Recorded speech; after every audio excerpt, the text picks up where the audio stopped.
Hey, what's going on, guys? Today I'll be talking about the Eagles Cowboys Thursday night football game. This on another episode of.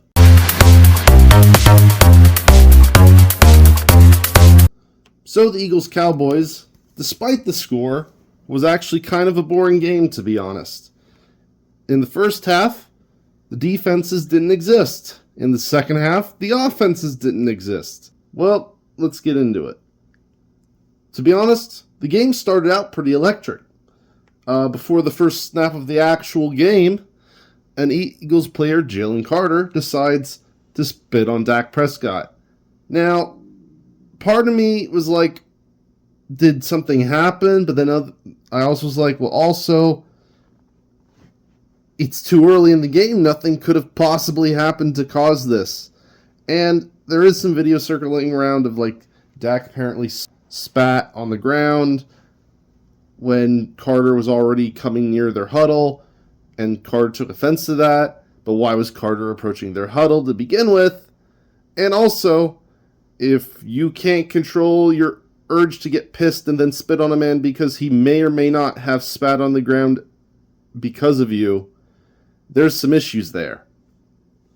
Jalen Carter, of course, then got ejected, which that weakened the Eagles' defense for the rest of the night and made this game actually really close, I think. Dak Prescott, a year removed from his injury, looks amazing. He had a great game, threw to CeeDee Lamb a lot. CeeDee Lamb, of course, got 110 yards, which, good for him. Only issue there, CeeDee Lamb dropped quite a few passes, and honestly, the Cowboys could have won had he not devolved into Mr. Butterfingers. The Cowboys' running game, probably due in part to Jalen Carter being dumb, looked really good. Javonte Williams, of former Broncos fame, went for 15 carries for 54 yards, 2 touchdowns. Had a great night.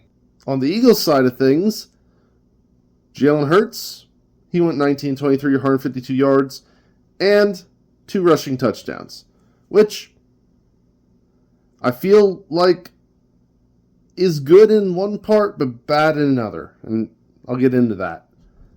What's good about Jalen Hurts' performance and the Eagles' performance, their running game looks to be just as good as it was last year. Saquon Barkley went for 60 yards and a touchdown, Hurts at 62 and 2 touchdowns.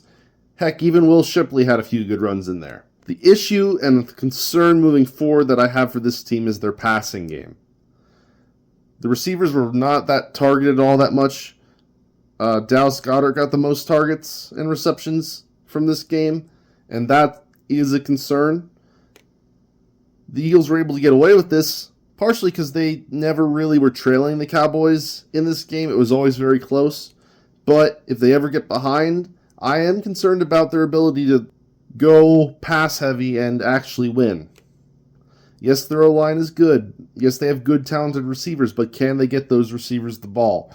That is a question we will have to look at heading into future weeks, since it clearly wasn't answered here. Now, the Eagles' defense looked pretty atrocious. Honestly, it did not live up to the standard it set last year. First off, they didn't sack Dak at all. They didn't pick him off at all. The only turnover in the game was a fumble off of the Cowboys' second-string running back, Miles Sanders. Additionally, for unknown reasons, they had Adoree Jackson guarding CeeDee Lamb in the first half. Why? Why would you have Adoree Jackson guarding CeeDee Lamb? I really want that explained to me. Last year, the Eagles had Quinion Mitchell and Cooper DeJean playing really well in the cornerback position. Why weren't they guarding CeeDee Lamb? Why did they assign Adoree Jackson that job? Because he clearly wasn't up to it. Additionally, the pass rush wasn't all that great. Again, probably due to Jalen Carter being dumb. But if Jalen Carter is the only thing that makes your pass rush great, there's other problems there. This defense is very suspect moving forward this season, and until they do something that actually stands out. They cannot be considered a top 10 unit. With that being said, guys, please like, share, subscribe down below, comment what you think, and I'll see you next time.